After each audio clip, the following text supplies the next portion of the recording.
வணக்கம். இது ஐபிசி தமிழின் செய்தி வீச்சு. இன்று செய்தி வீச்சிலும் இலங்கை மற்றும் உலக நிலவரங்கள் காத்திருக்கின்றன. முதலில் இலங்கை தீவு பக்கம் பார்வையை திருப்பலாம். தைப்பொங்கல் பண்டிகைக்கு பின்னர் ஈழத்தமிழர்களின் அரசியல் முற்றத்தில் அதிர்வுகளை ஏற்படுத்திய ஒரு விடயத்தில் இருகோடுகள் தத்துவம் போல தனக்கே உரிய தனித்துவமான ஒரு பாணியை இந்திய பெரியனர் கடைபிடித்த விடயம் தற்போது பளிச்சிட்டுள்ளது. இதன் அடிப்படையில் கடந்த 18ஆம் தேதிக்கு பின்னர் சமூக வலைத்தளங்கள் மற்றும் அரசியல் பரப்புகளில் சர்ச்சைகளை ஏற்படுத்திய ஒரு முக்கியமான விடயத்தில் உனக்கும் நட்டம் வேண்டாம் எனக்கும் நட்டம் வேண்டாம் என்ற பாணியில் ஒரு முடிவு எடுக்கப்பட்டு யாழ்ப்பாணம் திருவள்ளுவர் பண்பாட்டு மையம் என்ற தனித்த தமிழ் பெயர் அடையாளம் இன்று பளிச்சிட்டது. அதாவது ஏற்கனவே இந்த நிலையத்தின் பெயரில் இருந்த கலாச்சாரம் இப்போது தூய தமிழ் பண்பாடு என்ற அடையாளமாகவும் மாற்றப்பட்டுவிட்டது. ஆரம்பத்தில் யாழ்ப்பாண கலாச்சார மையமாக இருந்து அதன் பின்னர் யாழ்ப்பாணம் என்ற அடையாளம் கடந்த 18ஆம் தேதி அகற்றப்பட்டு யாழ்ப்பாணத்துக்கு பதிலாக திருவள்ளுவர் என்ற பதம் இணைக்கப்பட்ட நிலையில் ஈழத்தமிழர்களிடம் அது கடுமையான அதிர்வுகளை ஏற்படுத்தி இருந்தது. கடந்த 18ஆம் தேதி இவ்வாறான ஒரு சடிதி மாற்றத்தை பகிரங்கப்படுத்திய மெய்நிகர் பெயர் பலகையில் தமிழ் மொழி 3ஆம் இடத்துக்கு தள்ளப்பட்டமை பனையால் விழுந்தவனை மாடேறி மிதித்த கதையை நினைவூட்டியது. அவ்வாறான எதிர்மறை அதிர்வுகள் ஏற்பட்ட நிலையில் தற்போது யாழ்ப்பாணம் திருவள்ளுவர் பண்பாட்டு மையம் என ஒரு தனித்த தமிழ் அடையாளம் அந்த கட்டிடத்தின் முன்னால் பளிச்சிட்டுள்ளது. இந்திய பெரியனர் எடுத்த இந்த நகர்வின் மூலம் ஈழத்தமிழ் மக்களின் கரிசனைகளை தான் எப்போதும் கவனத்தில் எடுப்பேன் என்ற ஒரு மறைமுக செய்தியும் சொல்லப்படுகிறது. ஆனால் இவ்வாறான மறைமுக செய்தியை சொல்ல முனையும் பெரியனர் அவ்வாறான கரிசனைகள் தனது சொந்த முடிவுடன் இணைந்தே இருக்கும் என்பதைத்தான் யாழ்ப்பாணத்துடன் திருவள்ளுவரையும் இணைத்துவிட்ட நகர்வின் மூலமான அறிகுறிகளில் வெளிப்பட்டது. இப்போதைய நிலையில் யாழ்ப்பாணமும் திருவள்ளுவரும் இணைந்ததாக இந்த பண்பாட்டு மையத்தின் பெயர் பலகை பளிச்சிடுவதால் ஈழத்தமிழினத்துக்கு இந்த விடயத்தில் உறுத்தல் எதுவுமே இருக்க முடியாது என்பதும் யதார்த்தம். எனினும் யாழ்ப்பாண மாநகர சபைக்கு சொந்தமான இடத்தில் நிர்மாணிக்கப்பட்டு தற்போது யாழ்ப்பாணம் திருவள்ளுவர் பண்பாட்டு மையமாக காட்சியளிக்கும் இந்த கட்டிடத்தின் நிர்வாகத்தை தமிழர்களிடமிருந்து சுழுவாக எடுத்து கொழும்பின் நிர்வாகத்துக்குள் தள்ளும் வகையிலான சூட்சுமங்கள் இடம்பெறுவதாக தமிழ் மக்களிடம் இருக்கக்கூடிய கிளேசம் இன்னும் முற்றாக தீர்ந்தபாடில்லை. இதனால் தமிழர்களிடம் இருக்கக்கூடிய இவ்வாறான கிளேசங்களுக்கும் ஐயங்களுக்கும் ஆதாரங்கள் இல்லை என்ற உத்தரவாதத்தையும் அக்கறையுடன் செலுத்த வேண்டிய ஒரு விடயமும் உள்ளது. ஆனால் இவ்வாறான மாற்றங்களில் ஒரே ஒரு விடயத்தை மட்டும் அவதானித்துக் கொள்ள முடிகின்றது. அதாவது ஈழத்தமிழர்களின் எதிர்வினைகள் இந்த பெயர் மாற்றத்தை மையப்படுத்தி கடுமையாக கிளம்பியதால் தான் அவசரமாக இந்த விடயத்தில் பெரியன்னர் சுதாகரித்து புதிய பெயர் பலகையை கட்டிட வாசலில் பளிச்சிட வைத்திருக்கிறார். ஒருவேளை ஈழத்தமிழர்களின் முற்றத்தில் இந்த பெயர் மாற்றத்தை மையப்படுத்தி அதிர்வுகளும் எதிர்வினைகளும் கிளம்பாமல் விட்டிருந்தால் இந்த நகர்வு ஒருவேளை குரங்கு தன் குட்டியின் கையை எடுத்து சூடு பார்த்த நிலைக்கும் வந்திருக்கக்கூடும். அதாவது முதலில் இவ்வாறான விடயங்களில் ஒத்திகையை பார்க்கக்கூடிய பெரியனர் அதன் பின்னர் இவ்வாறான ஒத்திகைகளுக்கு ஈழத்தமிழர்களிடமிருந்து வரக்கூடிய எதிர்வினைகளை கூட்டி கழித்து பார்த்து ஒருவேளை முறையான எதிர்வினைகள் வராமல் விட்டிருந்தால் இதன் அடுத்தடுத்த கட்டங்களில் வேறு வழிகளில் நகர்த்தக்கூடிய வியூகங்களும் இருந்திருக்கக்கூடும். அதாவது யாழ்ப்பாணம் என்ற பெயரை நகர்த்திய இந்த நகர்வின் அடுத்த கட்டம் இலங்கையில் தமிழ் மக்களுக்குரிய மொழியுரிமை மற்றும் இந்தோ ஸ்ரீலங்கா ஒப்பந்தத்தின் மூலமாக கிட்டிய 13ஆம் திருத்தம் உட்பட்ட குறைவான உறுதிகளில் கூட ஏகேடிஆரின் கொழும்பு அதிகார மையம் தந்திரோபாயமாக நகர்த்த முனையும் ஒரே இலங்கையர் என்ற அடையாளத்தில் எடுக்கக்கூடிய கமுக்கங்களில் டெல்லியின் திட்டமிட்ட சோம்பலை அதிகரிக்க செய்யுமே தவிர குறைவடைய வைக்காது என்ற நிலைப்பாடுகளும் வலுவூட்டப்பட்டிருக்கும். கடந்த வருட இறுதியில் ஏகேடிஆர் டெல்லிக்கு மேற்கொண்ட பயணத்தின் போது 2 நாடுகளுக்கும் இடையில் வெளியிடப்பட்ட கூட்டு அறிக்கையில் 13ஆம் திருத்தத்தின் நடைமுறைக்குரிய உறுதிப்பாடுகள் எதுவும் வெளியிடப்படாமல் இந்த விடயம் முற்றாக இந்தோ ஸ்ரீலங்கா கூட்டு அறிக்கையில் தவிர்க்கப்பட்ட விடயமும் கண்கூடாக தெரிந்த ஒரு விடயம். டெல்லியை பொறுத்தவரை அது என்னதான் இந்து மாகாணங்களை மையப்படுத்திய பூகோள அரசியலில் ஸ்ரீலங்கா சின்னத்தம்பி சீனா பக்கம் சாராமல் இருப்பதற்காக அள்ளி இலங்கை தீவுக்கு உதவிகளை வழங்கி கொண்டாலும் அவ்வாறான அள்ளி வழங்கல்களுக்குரிய பிரதிபலனாக கொழும்பிடமிருந்து அவிர்ப்பாகங்களை பெற்றுக் கொள்வது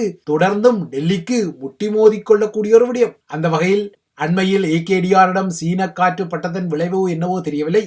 மன்னார் மற்றும் பூநகரி பகுதிகளில் காற்றாலை மின் உற்பத்தி நிலையங்களை அமைப்பதற்கு பெரியனர் வீட்டின் அதானி நிறுவனத்தை அனுமதிப்பது இல்லை என்ற ஒரு முடிவை ஏகேடிஆர் தலைமையிலான அமைச்சரவை உறுதியாக எடுத்துவிட்டதாக தெரிகிறது. ரணிலின் ஆட்சி இந்த விடயத்தில் அதானிக்கு பச்சை கொடியை காட்டி இந்திய பெரியனரை தாஜா செய்ய முயன்றாலும் இந்த காற்றாலைகள் மூலம் உற்பத்தி செய்யப்படும் மின்சாரத்தை அதானி நிறுவனம் மிக மிக அதிகமான விலைக்கு விற்பதால் இந்த காற்றாலை மின் திட்டங்களை நிர்மாணிப்பதற்குரிய ஏலங்கள் பகிரங்கமாக விடப்பட வேண்டும் என்ற கோரிக்கைகள் வலுவாக முன்வைக்கப்பட்டிருந்தன.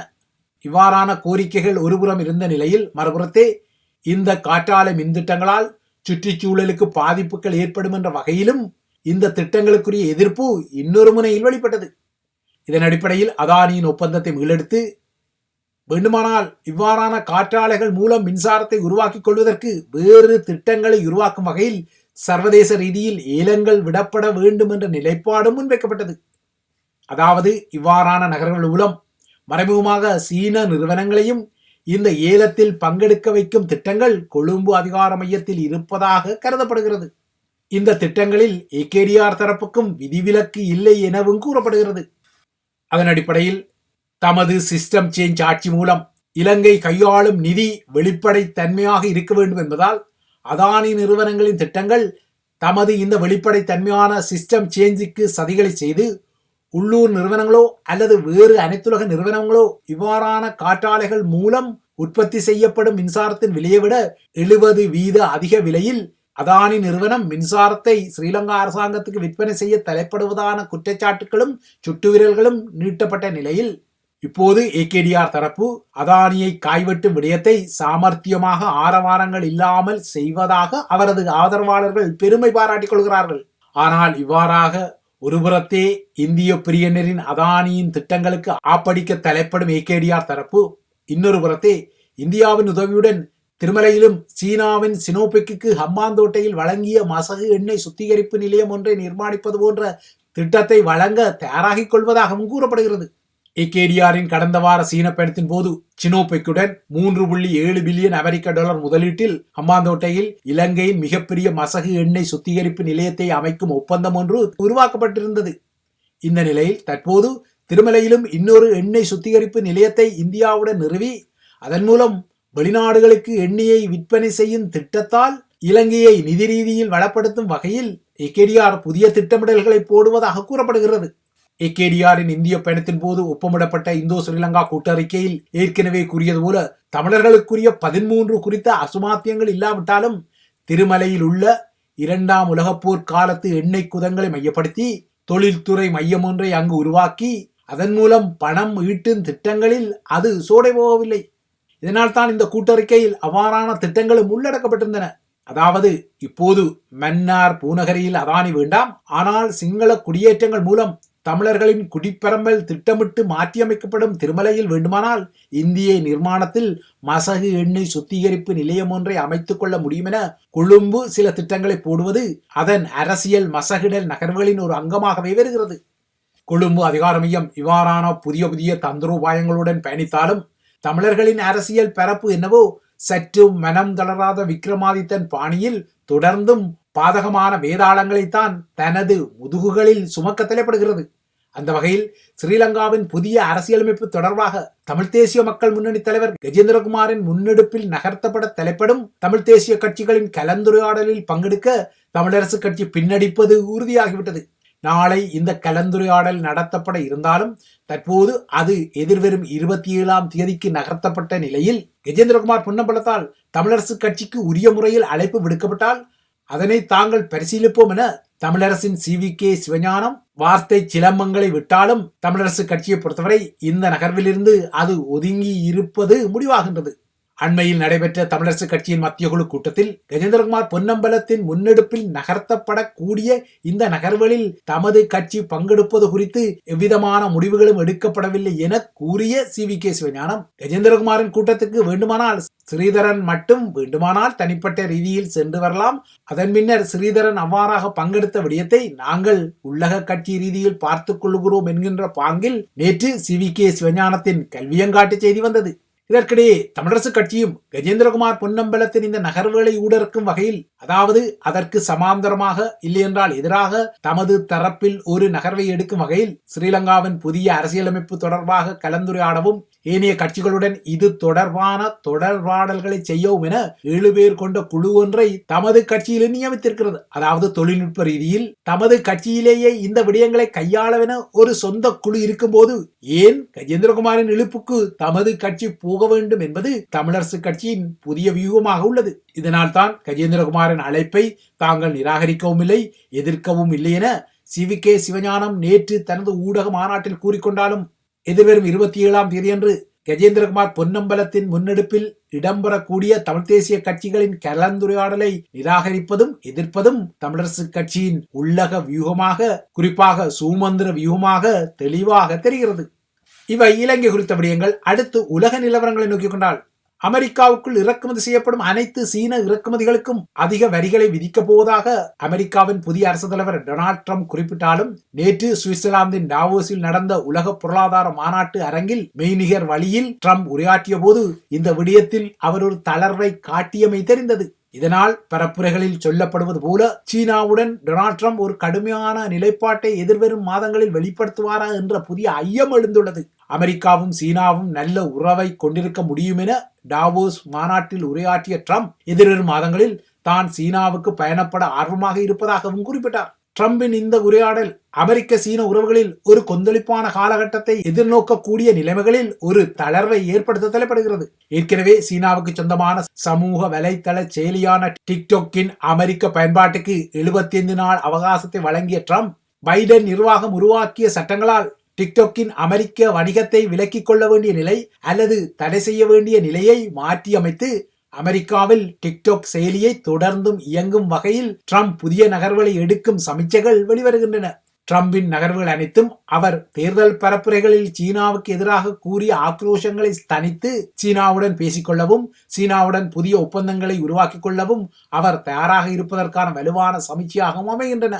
ஆனால் டொனால்ட் ட்ரம்பை பொறுத்தவரை அமெரிக்காவில் உள்ள சட்டவிரோத குடியேறிகளின் விடயத்தில் அவர் தளர்வுகளை வெளிப்படுத்துவதற்கான ஆதாரங்கள் எதுவும் தெரியவில்லை. அந்த வகையில் சட்டவிரோத குடியேறிகளுக்கு புகலிடங்களை வழங்கி அவர்களின் சரணாலயங்களாக செயற்படும் நகரங்களுக்கான மத்திய அரசின் நிதியுதவி வெட்டை அறிவித்த ட்ரம்ப், சட்டவிரோத குடியேற்றத்தை கட்டுப்படுத்தும் வகையில் ஏற்கனவே அமெரிக்காவின் தெற்கு எல்லைக்கு 1500 துருப்புக்கள் நகர்த்தப்பட்ட நிலையில் இவ்வாறாக நகர்த்தப்படும் துருப்புக்களின் எண்ணிக்கையை 10,000 உயர்த்தவும் தான் முடிவெடுக்க தயங்கப் போவதில்லை என அவர் குறிப்பிட்டமையும் இங்கு சுட்டிக்காட்டத்தக்க ஒரு விடயம். இவை அமெரிக்க நிலவரங்கள். அடுத்து ஐரோப்பிய நிலவரங்களை நோக்கிக் கொண்டால், பிரான்சும் குடியேறிகளை கட்டுப்படுத்தும் விடயத்தில் புதிய நகர்வுகளை எடுத்துள்ளது.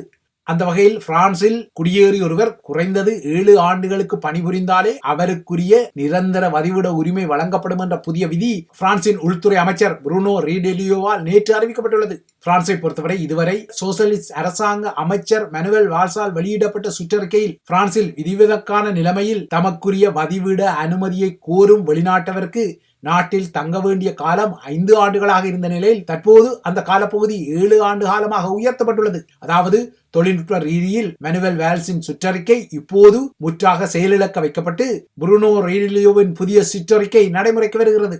அத்துடன் ஏற்கனவே பிரான்சை விட்டு வெளியேறும்படி கோரப்பட்ட சட்டவிரோத குடியேறிகளை கையாள்வதில் மாநிலங்கள் மற்றும் அதிகாரிகள் உறுதியாக இருக்க வேண்டும் எனவும் உள்துறை அமைச்சரின் சுற்றறிக்கையில் குறிப்பிடப்பட்டுள்ளது. பிரெஞ்சு மொழியில் OQTF என, அதாவது ஒப்ளிகேஷன் டு கித்தே டு டெரிட்டோரி பிரான்சோis என்ற வகைப்படுத்தலில் உள்ள குடியேறிகள் நாட்டை விட்டு வெளியேற வேண்டும் என்ற விடயத்தை உள்துறை அமைச்சர் தனது சுற்றறிக்கையில் அழுத்தமாக கூறியுள்ளார். ஆவணமற்ற குடியேறிகளுக்கு பிரான்சில் வதிவிட உரிமையை வழங்குவது குறித்த தனது நிலைப்பாட்டை கடுமையாக்கும் பிரான்ஸ், நாட்டில் அதிக தேவையுள்ள தொழில்துறைகளில் பணிபுரிவதற்காக விதிவிலக்கான தங்குமிட அனுமதியை பெற்ற குடியேறிகளுக்கு மட்டும் வதிவிட உரிமையை வழங்குவதில் முன்னுரிமையை வழங்குமாறும், ஏனைய அனைவரும் நாட்டில் 7 ஆண்டு காலம் பணிபுரிந்தால் மட்டுமே அவர்களுக்கு வதிவிட உரிமையை வழங்க முடியும் என்ற புதிய விதி வந்துள்ளது. அடுத்து பிரித்தானிய நிலவரங்களை நோக்கிக் கொண்டால், கடந்த சில வருடங்களுக்கு முன்னர் பிரித்தானியா ஆரவாரமாக செய்த பிரெக்சிட் எனப்படும் ஐரோப்பிய ஒன்றியத்திலிருந்து விலகும் முடிவு இப்போது மீண்டும் ஐரோப்பிய ஒன்றியத்துடன் வணிக உறவுகளை தொடர்வது என்ற கட்டத்திற்கு வந்துவிட்டது. பிரெக்சிட்டுக்கு பின்னர் இடம்பெறும் பேச்சுவார்த்தைகளின் ஒரு கட்டமாக ஐரோப்பா, வட அமெரிக்கா மற்றும் மத்திய கிழக்கில் உள்ள நாடுகளிலிருந்து வரியில்லாத வணிகத்தை அனுமதிக்கும் ஐரோப்பிய ஒன்றிய சக மத்திய தரைக்கடல் வணிக அணியில் பிரித்தானியாவும் சேர தயாராக இருப்பதாக அறிவிக்கப்பட்டுள்ளது. பிரித்தானியாவின் இந்த விருப்பத்தை ஐரோப்பிய ஒன்றியத்தின் புதிய வணிக தலைவரும் நேற்று உறுதிப்படுத்தியுள்ளார். பிரெக்சிட்டுக்கு பின்னரான இந்த பிரித்தானிய உடன்பாடு ஐரோப்பிய ஒன்றியத்துடன் எட்டப்பட்டால் ஐரோப்பிய ஒன்றியத்துடனும் வட ஆப்பிரிக்க கண்டத்தில் உள்ள சில நாடுகளுடனும் பிரித்தானியாவும் வரியில்லாத வணிகத்தில் ஈடுபட முடியும் என்பது குறிப்பிடத்தக்கது. எனினும் இந்த நகர்வுகளை ஏற்றுக்கொண்ட பிரித்தானிய அரசாங்கம் மீண்டும் ஐரோப்பிய ஒன்றியத்தின் ஒற்றை சுங்க துறையில் இணைவது என்ற பேச்சுக்கே இடமில்லை எனவும், பிரெக்சிட் மூலம் துண்டிக்கப்பட்ட இந்த உறவு துண்டிக்கப்பட்டதுதான் என்ற வகையிலும் பதில் சொல்லி இருப்பதையும் அவதானிக்க முடிந்தது. இவைதான் ஐபிசி தமிழின் செய்தி வீச்சு. தொடர்ந்தும் ஐபிசி தமிழுடன் இணைந்திருங்கள்.